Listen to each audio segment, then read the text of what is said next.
विश्वकर्मा भगवान की जय।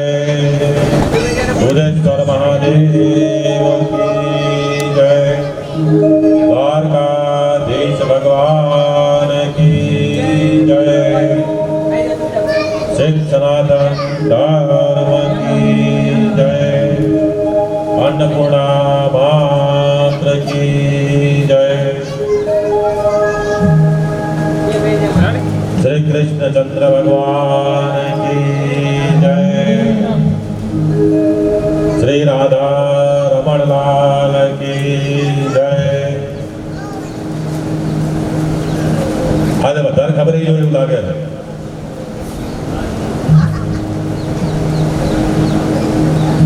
આટલા બધા ભેગા થયા તો ત્યાં તો ખબર તો પડવી જોઈએ કે જય બોલાય છે મોઈએ ના हम ताकि बैठा ही मारा ताकि बैठा बोलो और की बोलो बोलो कृष्णानंद गिरी बाबू की जय। ओम नमः पार्वती पते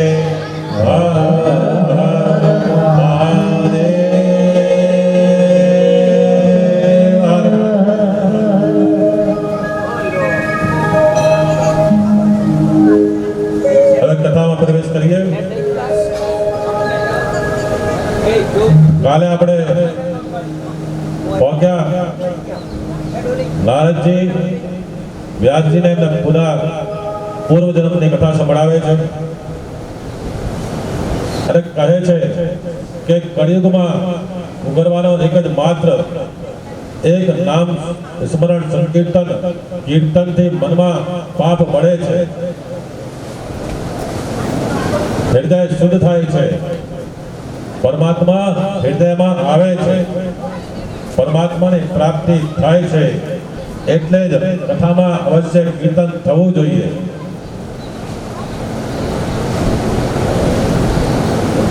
कीर्तन वगर कथा परिपूर्ण थती नथी। कलियुग में स्वरूप सेवा जल्दी मळती नथी पण स्मरण सेवा तरत ज मळे छे नाम सेवा तरत मळे छे माटे ज कह्युं छे कि मनवा हरि हरि बोल मुकुंद माधव हरि हरि बोल।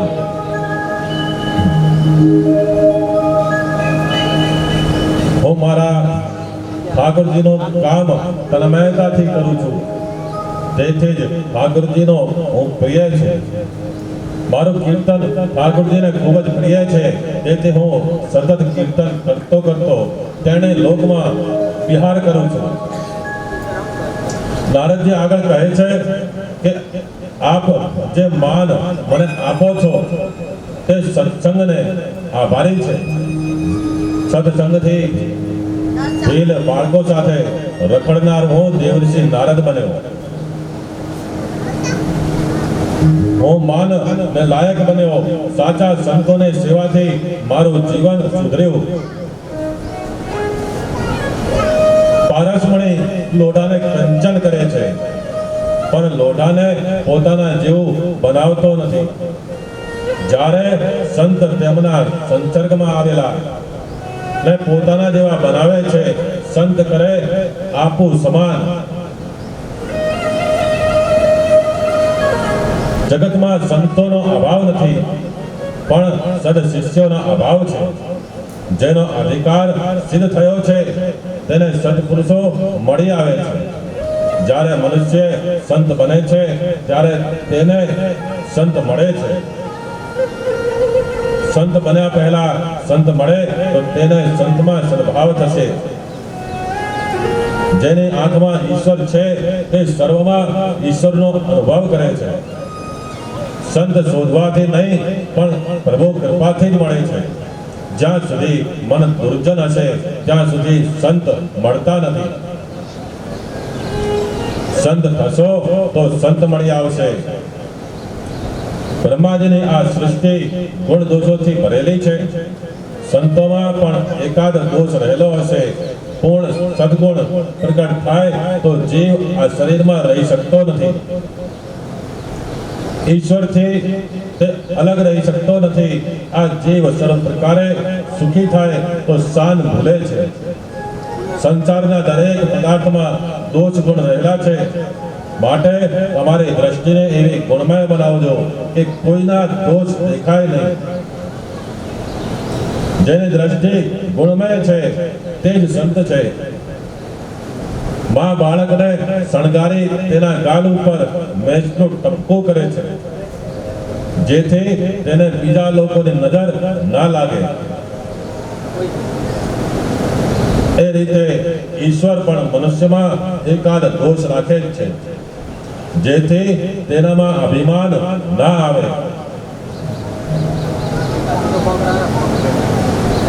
સંત થવા માટે કઈ ઘર છોડવાની જરૂર નથી. ઘરમાં રહીને પણ ઈશ્વરને પ્રાપ્ત કરી શકાય છે. તુકારામ, એકનાથ, ગોપીઓ વગેરે એક ઘેરમાં રહીને પ્રભુને પ્રાપ્ત કર્યા છે. ભગવા કપડા પહેરવાથી સંત થવાતું નથી. સંત થવા માટે તમારા કાળજાને એટલે કે તમારા મનને બદલવાની જરૂર છે. પરીક્ષિત રાજાએ મનને સુધાર્યું એટલે તેમને સુખદેવજી મળ્યા છે. તમે તમારા મનને સુધારશો તો સંત થશો. તમારા મન ઉપર વિશ્વાસ ના રાખો, પણ તેના ઉપર અંકુશ રાખો. મનને મૃત્યુની બીક બતાવો તો તે જરૂર સુધરશે. મૃત્યુના વિસ્મરણથી મન સુધરે છે.